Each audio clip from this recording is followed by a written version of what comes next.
Welcome to my YouTube channel. आज मैं आपको क्लास 5th के लिए आसपास की बुक से चैप्टर नंबर 12 को पढ़ाऊंगी। साथ ही साथ सभी क्वेश्चन आंसर भी लिखने बताती जाऊंगी ताकि आपको क्वेश्चन आंसर देखने के लिए अलग से वीडियो ना देखनी पड़े, आपका टाइम वेस्ट ना हो। तो पढ़ना स्टार्ट करते हैं। बुक के पेज नंबर 110 पर चैप्टर नंबर 12 है जिसका नाम है ख़त्म हो जाए तो बच्चों पहले चैप्टर के टाइटल को जान लेते हैं ताकि हमें समझ आ सके कि हम इस चैप्टर में किस चीज़ के बारे में पढ़ रहे हैं। तो बच्चों इस चैप्टर के अंदर आपको पढ़ाया जाएगा कि पेट्रोल और डीजल और तेलों के जो भंडार होते हैं वो कुदरती तौर पर ज़मीन से निकलते हैं और ये सीमित होते हैं, तो हमें इनका प्रयोग सोच समझ के करना चाहिए। और गाड़ियों से निकलने वाले प्रदूषण से क्या क्या परेशानियां होती हैं और इन्हें कैसे कम किया जा सकता है, इन सभी बातों को समझेंगे। तो पढ़ना स्टार्ट करते हैं। बस का सफ़र। आज हम अहमदाबाद से लगभग 18 किलोमीटर दूर अडालज की बावड़ी को देखने जा रहे थे। हम सभी आती जाती गाड़ियों को गिन रहे थे। कोई साइकिलें गिन रहा था तो कोई बसें, कोई कारों की गिनती कर रहा था तो कोई मोटरसाइकिलों की। अब्राहम साइकिलें गिनने में बोर हो रहा था क्योंकि इस हाईवे पर साइकिलें तो इक्का दुक्का ही नज़र आ रही थी, क्योंकि हाईवे पर ज़्यादातर बड़े बड़े वाहन गाड़ियाँ थीं। हम चौंक गए। हमारी बस ने लाल बत्ती पर ब्रेक लगाया। ये एक चौड़ा सा चौराहा था। मैं चारों तरफ गाड़ियों की लंबी कतारों को देख रहा था। पों पों यानी कि हॉर्न का शोरगुल और बहुत सारा धुआं। शायद उसी धुएं से परेशान होकर रिक्शे में बैठा एक बच्चा ज़ोर ज़ोर से खांस रहा था। मुझे अजीब सी बू आ रही थी, जैसे गांव में बाबा के ट्रैक्टर से भी आती है, इस तरीके की बू आ रही थी, क्योंकि गाड़ियों से निकलने वाले ईंधन से बच्चों पॉल्यूशन होता है और उससे हवा में एक अजीब तरह की गंध भी फैलती है। तो अब देखो इस चैप्टर के क्वेश्चन आंसर हैं। पहला क्वेश्चन है कि ये जो आप चित्र है यहाँ पर दिया गया है, इस चित्र को देखकर क्वेश्चन के आंसर देने हैं कि कौन कौन सी गाड़ियाँ दिख रही हैं। तो मुझे इस चित्र में बस, कार, ऑटो रिक्शा, स्कूटर तथा बाइक दिख रही है। इनमें से कुछ वाहनों को पेट्रोल डीजल की ज़रूरत होती है। क्यों? तो इन वाहनों को मोटर से चलाने के लिए पेट्रोल तथा डीजल की ज़रूरत होती है। चित्र में दिए गए जिस वाहन में से धुआं नहीं निकल रहा है उसके ऊपर आपको निशान लगाना है। तो देखो बच्चों, इन चारों ही वाहनों में से धुआं नहीं निकल रहा है। 3 साइकिलें हैं और एक रिक्शा है। अब कौन कौन से वाहन बिना पेट्रोल और डीजल से चलने वाले हैं? साइकिल तथा रिक्शा बिना पेट्रोल तथा डीजल के चलते हैं। वाहनों के तेज़ हॉर्न से हमें क्या क्या परेशानी होती है? तो वाहनों के तेज़ हॉर्न से ध्वनि प्रदूषण बढ़ता है तथा सुनने की क्षमता भी कम होने लगती है। अब अगला टाइटल है बताओ। पहला क्वेश्चन है, क्या तुम साइकिल चलाते हो? यदि हाँ तो उससे कहाँ कहाँ जाते हो? तो हाँ, मैं साइकिल चलाती हूँ। साइकिल से मैं स्कूल, बाज़ार तथा पार्क जाती हूँ। अगला है, तुम स्कूल किस तरह आते हो? मैं स्कूल साइकिल से आती हूँ। अगला है, तुम्हारे परिवार के लोग घर से बाहर काम पर कैसे कैसे जाते हैं? तो मेरे पिताजी अपनी कार से तथा मेरी माँ ऑटो रिक्शा तथा बस से बाहर जाते हैं। अगला है, क्या गाड़ियों से निकलने वाले धुएं से हमें कुछ परेशानी हो सकती है और किस तरह की परेशानी हो सकती है? तो आंसर लिखोगे कि हाँ, गाड़ियों से निकलने वाले धुएं की वजह से हमें अनेक तरह की परेशानियां हो सकती हैं, जैसे खांसी, मितली आना, सिर दर्द तथा फेफड़े संबंधी बीमारियां। अगला 5वां क्वेश्चन है कि क्या गाड़ियों के तेज़ हॉर्न से चौथा हो गया। अब 5वां है, क्या गाड़ियों के तेज़ हॉर्न से हमें कुछ परेशानी हो सकती है और किस किस तरह की हो सकती है गाड़ियों के तेज़ हॉर्न से हमें परेशानी? तो बच्चों इसका आंसर भी यही लिख दोगे कि वाहनों के तेज़ हॉर्न से ध्वनि प्रदूषण बढ़ता है तथा सुनने की क्षमता भी कम होने लगती है। तो बच्चों स्क्रीनशॉट लेकर सभी क्वेश्चन आंसर ध्यान से अपनी अपनी कॉपीज़ के अंदर लिख देना। अगला टॉपिक है पेट्रोल पंप पर। कुछ दूर जाने के बाद ड्राइवर ने तेल भरवाने के लिए बस एक पेट्रोल पंप पर रोक दी। गाड़ियों की कतार यानी कि लाइन देखकर हमें लगा कि हमारा नंबर काफ़ी देर से आएगा। सब बस से नीचे उतरकर पेट्रोल पंप पर ही घूमने लगे। वहाँ पर कई बोर्ड और बड़े बड़े पोस्टर भी लगे हुए थे पेट्रोल पंप पर। देखो इस तरह का पेट्रोल पंप पर पोस्टर लगा हुआ था कि तेल का भंडार सीमित है, इसे अपने बच्चों के लिए बचाएं, हर बूंद से अधिक लाभ लें, गाड़ी रोके तो इंजन बंद करें। पेट्रोल का मूल्य भी लिखा हुआ था। अब तो बच्चों ये तो कई साल पहले का एडिशन होगा, तो अब तो रेट 100 से भी पार है पेट्रोल का, और यहाँ पर 64 लिखा हुआ है। अब देखो आगे है, पोस्टर पर लिखे नारे हम समझ नहीं पाए कि तेल का भंडार सीमित क्यों है, यानी कि तेल लिमिटेड मात्रा में ही क्यों उपलब्ध है, ये अनलिमिटेड क्यों नहीं है जैसे कि पानी वगैरह होता है। तो अब्राहम कहता है कि भैया ये तेल कहाँ से मिलता है। पेट्रोल डालने वाले भैया, ज़मीन के बहुत नीचे से मिलता है। मंजू कहती है कि ज़मीन के नीचे, वहाँ कैसे बनता है। तो भैया बताते हैं कि ये ज़मीन के नीचे बहुत धीरे धीरे अपने आप ही बनता रहता है, कोई मशीन या आदमी नहीं बनाता है इसे। फिर अब्राहम कहता है अब तो हम ख़रीदने की बजाय खुद निकाल लें, बोरिंग या पंप लगाकर पानी की तरह। तो भैया बताते हैं कि ये हर जगह नहीं होता, देश में कुछ ही जगह तेल निकलता है। निकालने और साफ़ करने के लिए बड़ी बड़ी मशीनों का इस्तेमाल किया जाता है, फिर जाकर पेट्रोल निकलता है ज़मीन के अंदर से। आगे बच्चों पेज नंबर 113 है, क्वेश्चन आंसर है। पहला क्वेश्चन है कि भारत में तेल के भंडार किस किस राज्य में हैं, यानी कि भारत में तेल किस किस जगह से निकलता है। तो भारत में असम, गुजरात, महाराष्ट्र तथा आंध्र प्रदेश में तेल के भंडार हैं। अगला क्वेश्चन है कि ज़मीन के बहुत अंदर से तेल के अलावा और क्या क्या मिलता है। तो ज़मीन के अंदर से तेल के अलावा कई तरह के खनिज यानी कि मिनरल जैसे कि कोयला, लोहा, तांबा, सोना आदि मिलते हैं। अगला क्वेश्चन है सड़क पर चलने के नियम पता करो और उन पर कक्षा में चर्चा करो।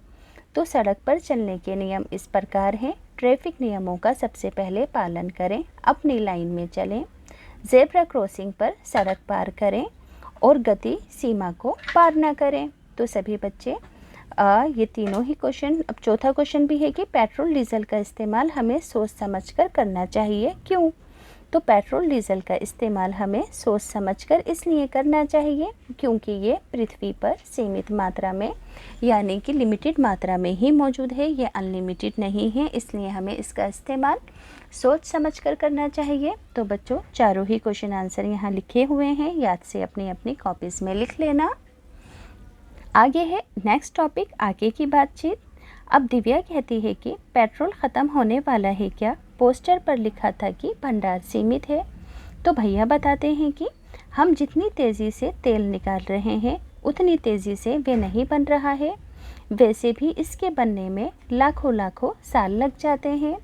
तो अब्राहम कहता है अगर तेल ख़त्म हो जाएगा तो गाड़ियाँ कैसे चलेंगी।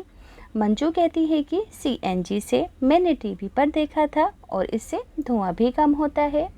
तो भैया हंसते हुए कहते हैं अरे वे भी तो ज़मीन से ही मिलती है और सीमित ही है।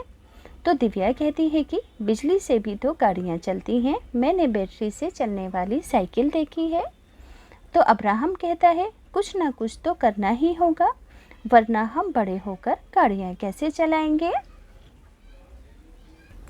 फिर दिव्या कहती है कि अगर गाड़ियाँ कम चलेंगी तो मेरी दादी खुश हो जाएंगी।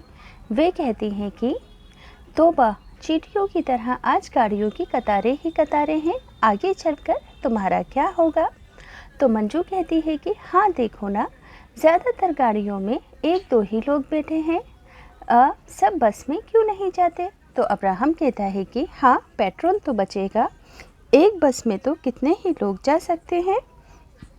मंजू कहती है मैं बड़ी होकर कोशिश करूँगी कि हम सूरज की किरणों से गाड़ियाँ चला सकें, फिर ख़त्म होने का कोई चक्कर ही नहीं, जितना मर्ज़ी इस्तेमाल करो। फिर मैं तेल की बचत के बारे में सोचने लगा। मुझे ध्यान आया कि बाबा तो ट्रैक्टर का इंजन चलता छोड़कर दूसरे काम करने लग जाते हैं। कभी कभी खेत में पंप भी चलता ही रह जाता है।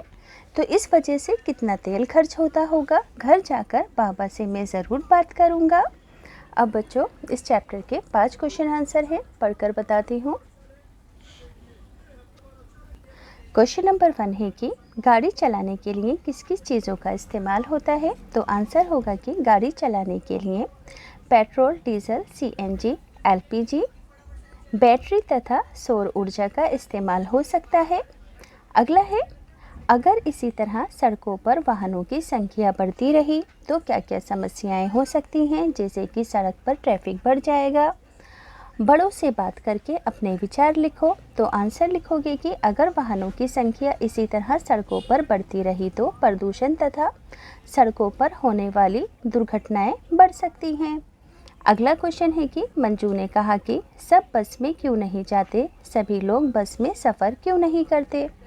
तो आंसर होगा कि बसों में लोग अपनी सुविधा अनुसार समय से सभी जगह पर नहीं पहुंच पाते हैं, इसलिए सभी लोग बसों में सफ़र नहीं कर पाते हैं, क्योंकि सभी को बसों में अपने टाइमिंग पर जाने की सुविधा नहीं मिल पाती है। अगला है, बत्ती पर रुकी गाड़ी के इंजन बंद कर देने से क्या क्या फ़ायदे हैं। तो बत्ती पर रुकी गाड़ी का इंजन बंद कर देने से ध्वनि प्रदूषण, वायु प्रदूषण कम होगा तथा ईंधन की भी बचत होगी। अगला क्वेश्चन है कि सड़कों पर वाहनों की बढ़ती संख्या से कई परेशानियों को कम करने के लिए कुछ तरीके बताने हैं कि किस तरीके से सुझाव देंगे आप कि बढ़ती वाहनों की संख्या से क्या क्या परेशानियां हैं, इसे कैसे कम किया जा सकता है। तो आंसर लिखोगे कि सड़कों पर वाहनों की बढ़ती संख्या से आई परेशानियों को निम्न उपाय द्वारा कम किया जा सकता है, जैसे कि लोक वाहन चलाने चाहिए, सड़कों की चौड़ाई बढ़ाई जाए, लोग अपने दोस्तों के साथ साझा कार में भी जा सकते हैं ताकि ट्रैफिक जाम ना हो, प्रदूषण कम हो। तो बच्चों 5वां क्वेश्चन यहाँ पर ऊपर की साइड है, बाकी के सभी चारों क्वेश्चन आंसर आपको यहाँ पर नीचे मिल जाएंगे लिखे हुए। तो सभी बच्चे स्क्रीनशॉट लेकर लिख देना। अब बच्चों अगला क्वेश्चन है, पता करो कि कितना तेल लगे, ये एक बार में कितना पेट्रोल डीजल भर पाए।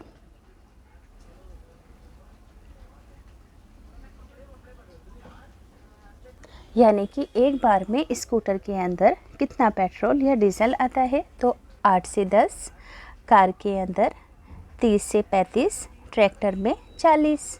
और इसी तरीके से ये 1 लीटर पेट्रोल डीजल में कितनी दूर जा सकता है स्कूटर। तो 60 से 70 किलोमीटर, कार 12 किलोमीटर और ट्रैक्टर 15 से 20 किलोमीटर की दूरी तय कर सकता है। अब देखो यहाँ पर कुछ शहरों की पेट्रोल की कीमत लिखी है, आपको इस स्लैब के अकॉर्डिंग नीचे क्वेश्चन के आंसर देने हैं। क्वेश्चन नंबर 1 है कि सन 2007 में 7 की तुलना में 2014 में पेट्रोल की कीमत 19 रुपये बढ़ी और डीजल की कीमत 15 रुपये बढ़ी। देखो 2007 के अंदर जो पेट्रोल की कीमत है 43 है और 2014 में 67 है, तो 19 रुपये का डिफरेंस आया। अगर माइनस करोगे, अगर 58 में से 30 को माइनस करोगे डीजल की कीमत को, तो 15 रुपये आएगा। तो सन 2007 में डीजल और पेट्रोल की कीमत में क्या क्या अंतर था। तो सन 2007 में डीजल और पेट्रोल की कीमत में 14 रुपये का अंतर था। अगर देखो ये रहा 2007 है ना, और ये रहा 2014, तो इसमें 14 रुपये का अंतर था। तुम्हारे इलाके में आजकल पेट्रोल और डीज़ल की कीमत क्या है। तो हमारे इलाके में पेट्रोल 96 और डीज़ल 60 रुपीज़ प्रति लीटर है। पेट्रोल और डीज़ल की कीमत क्यों बढ़ रही है। तो पेट्रोल और डीज़ल का उत्पाद कम है, प्रोडक्शन कम है तथा खपत यानी कि इसकी जो खर्चा है वो बहुत ज़्यादा होने से इसकी कीमतें लगातार बढ़ रही हैं। तुम्हारे घर में एक महीने में कितना पेट्रोल और डीज़ल खर्च होता है और किस किस काम में। तो आंसर होगा कि मेरे घर में एक महीने में 15 से 60 लीटर पेट्रोल तथा 10 लीटर डीजल खर्च होता है। पेट्रोल तथा डीजल का उपयोग आने जाने के लिए गाड़ियों में होता है। तो सभी बच्चे स्क्रीनशॉट लेकर आंसर लिख देंगे। तो बच्चों यहाँ पर एक पोस्टर है, तेल की बचत आपकी आदत। तो पोस्टर को देखो और लिखो कि तेल का इस्तेमाल कहाँ कहाँ होता है।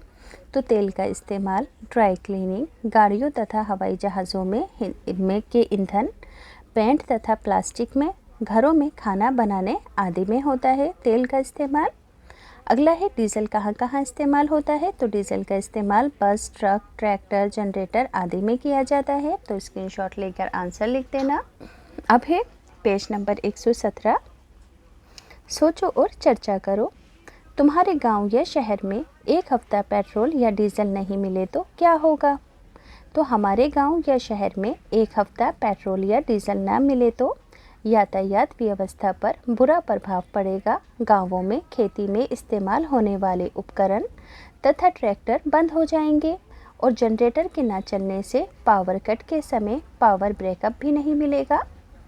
अब है तेल बचाने के तरीके सुझाने हैं आपको। तो निम्नलिखित उपायों को करने से तेल बचाया जा सकता है, जैसे कि लोक वाहनों का अधिक से अधिक उपयोग, सौर ऊर्जा का अधिक से अधिक उपयोग और लाल बत्ती पर गाड़ी बंद करके। तो बच्चों दोनों ही क्वेश्चन के आंसर यहाँ पर लिखे हैं। अब यहाँ पर एक क्वेश्चन और है कि दिव्या ने बस में एक कविता लिखी और सबको सुनाई, पढ़ो और आपको चर्चा करनी है।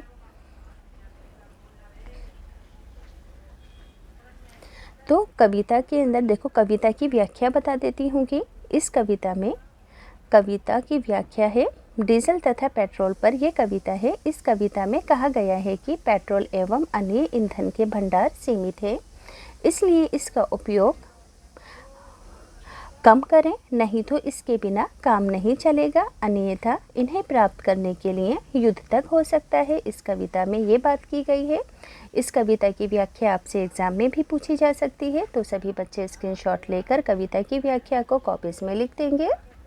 अगला टॉपिक है घर में चूल्हा कैसे जले। दुर्गा हरियाणा के एक गांव में रहती है। दिन के कई घंटे उसके चूल्हे के लिए लकड़ियां इकट्ठी करने में चले जाते हैं। उसकी बेटी को भी उसकी मदद करनी पड़ती है। देखो यहाँ पर माँ बेटी का फोटो है। दुर्गा को कई महीनों से खांसी है। सीली हुई लकड़ियाँ जलाने में धुआं बहुत होता है, लेकिन दुर्गा के पास इसके अलावा और कोई ऑप्शन, कोई और चारा नहीं है, वरना वो खाना नहीं बना पाएंगे। जब खाना जुटाने के पैसे नहीं हैं तो उसे पकाने के लिए वो पैसे कहाँ से लेकर आए। तो क्वेश्चन नंबर फर्स्ट है कि क्या तुमने कभी सूखी लकड़ियाँ इकट्ठी की हैं या उपले बनाए हैं, और उपले कैसे बनते हैं। तो हाँ, मैंने सूखी लकड़ियाँ इकट्ठी की हैं और गांव में उपले भी बनाए हैं। गोबर को इकट्ठा करके गोल आकृति में बनाकर सुखा लेते हैं। समझ में आए कि उपले कैसे बनते हैं। गोबर को इकट्ठा करके गोल आकृति में बनाकर सुखा लेते हैं। क्या तुम किसी को जानते हो जो चूल्हा जलाने के लिए गिरी हुई सूखी टहनी या पत्ते इकट्ठे करते हैं। तो हाँ, मैंने कई लोगों को चूल्हा जलाने के लिए गिरी हुई सूखी टहनी या पत्ते इकट्ठे करते हुए देखा है। तो सभी बच्चे स्क्रीनशॉट लेकर आंसर हैंड टू हैंड लिखते जाएंगे। तो बच्चों यहाँ पर 3 क्वेश्चन और हैं, शायद मैं पढ़कर बताना भूल गई हूँ। एक बार और पढ़ती हूँ कि तुम्हारे घर में और आसपास खाना बनाने की जिम्मेदारी किसकी है। तो मेरे घर में खाना बनाने की जिम्मेदारी मेरी माँ की है। आसपास के घरों में भी प्रायः खाना बनाने की जिम्मेदारी औरतों की ही है। अगला है कि अगर वे लकड़ी या उपलों पर खाना पकाती हैं तो उन्हें धुएं से क्या क्या परेशानी होती है। हाँ, लकड़ी या उपलों पर खाना पकाने में काफ़ी धुआं निकलता है। इससे खांसी, सिर दर्द तथा फेफड़ों की अन्य बीमारियां हो सकती हैं। 5वां क्वेश्चन है कि क्या दुर्गा लकड़ी की जगह किसी और चीज़ का इस्तेमाल कर सकती है और क्यों नहीं कर सकती। हाँ, दुर्गा लकड़ी की जगह केरोसिन का इस्तेमाल कर सकती है, लेकिन वे गैस का इस्तेमाल नहीं कर सकती क्योंकि वे गरीब है। अब देखो बच्चों, अगला जो है यहाँ पर आपको एक बार चार्ट दिया गया है जिसमें 100 परिवारों का ईंधन का खर्चा बताया गया है कि कितने परिवार क्या क्या ईंधन यूज़ करते हैं। तो इस बार चार्ट को देखकर आपको इन क्वेश्चन के आंसर देने हैं। जैसे कि पहला क्वेश्चन है कि देश में सन 1976 में 100 में से कितने घरों में उपले और लकड़ी का इस्तेमाल होता था। तो देखो सन 1976 है। अब यहाँ पर देखो उपलों और उपले का और लकड़ी का इस्तेमाल बोला है, तो लकड़ी का इस्तेमाल 84 घरों में होता था। यहाँ पर ये लकड़ी का इस्तेमाल दिखाया गया है। और उपलों का इस्तेमाल, उपलों और लकड़ी का इस्तेमाल 84 घरों में होता था। क्या लिखोगे कि देश में 1976 में 100 में से 84 घरों में उपलों और लकड़ी का इस्तेमाल होता था। 1976 में सबसे कम किस चीज़ का इस्तेमाल होता था? तो सबसे कम बिजली वाला है। तो 1976 में सबसे कम इस्तेमाल बिजली का हो रहा था। अगला क्वेश्चन है कि 1976 में एलपीजी और केरोसिन का इस्तेमाल कितने घरों में था? तो देखो 1976 में एलपीजी और कोयले का इस्तेमाल सिर्फ 10 घरों में था। ठीक, तो यहाँ पर क्या लिखोगे कि 10 घरों में था और 1996 में बढ़कर ये कितना हो गया था? 10 से 18 हो गया था। ये 1996 का चार्ट है, तो ये 10 से बढ़कर ये वाली गिनती 18 हो गई थी। अब है 1996 में 100 में से कितने घरों में बिजली का इस्तेमाल हो रहा था? तो कितने घरों में 1996 में बिजली का इस्तेमाल हो रहा था? केवल 5 घरों के अंदर। देखो ये रहा यहाँ पर, तो आंसर लिख दोगे आप कि 1996 में 100 में से 5 घरों में बिजली का इस्तेमाल हो रहा था। 1996 में किसका इस्तेमाल सबसे कम था? तो 1996 में सबसे कम इस्तेमाल कोयले का था। अब 1976 में ये कितने प्रतिशत घरों में इस्तेमाल हो रहा था? कोयला तो बच्चों 1976 में अगर इस वाले चार्ट में देखोगे तो केवल 5 घरों में इस्तेमाल हो रहा था। तो यहाँ पर ये आंसर लिख दोगे। अगला क्वेश्चन है कि अपने घर में बड़ों से पता करो, जब वे बच्चे थे तब उनके परिवार में खाना पकाने के लिए किन किन चीज़ों का इस्तेमाल होता था? तो कोयला, लकड़ी तथा केरोसिन का इस्तेमाल होता था। अगला क्वेश्चन है, पिछले 10 सालों में तुम्हारे इलाके में खाना पकाने के लिए किस चीज़ का इस्तेमाल बढ़ा है? तो देखो, तो आंसर होगा कि पिछले 10 सालों में मेरे इलाके में खाना पकाने के लिए एलपीजी का इस्तेमाल बढ़ा है। कोयला, लकड़ी, उपले, केरोसिन आदि का इस्तेमाल घटा है। तो क्वेश्चन नंबर 2 का आंसर ये आ गया। अब बच्चों क्वेश्चन नंबर 3 है,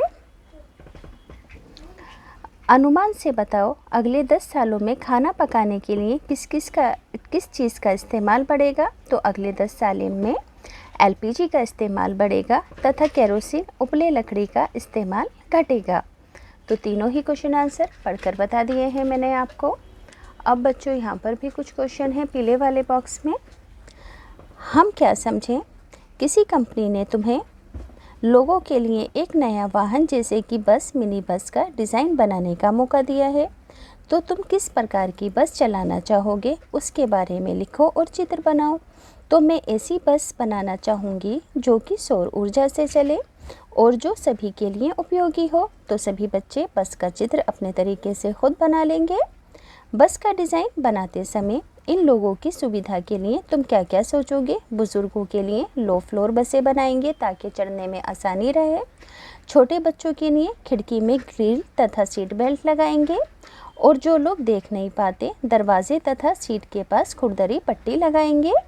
अगला क्वेश्चन है कि तेल के बारे में छपी खबरों को अखबार में से काटो, चार्ट पर चिपकाकर उनका कोलाज बनाओ जो खबरें तेल से संबंधित है। अगला है तेल बचाने के लिए पोस्टर बनाकर उस पर नारा भी लिखो और पोस्टर कहाँ लगाना चाहोगे? तो तेल है अमूल्य, तेल बचाओ विश्व बचाओ।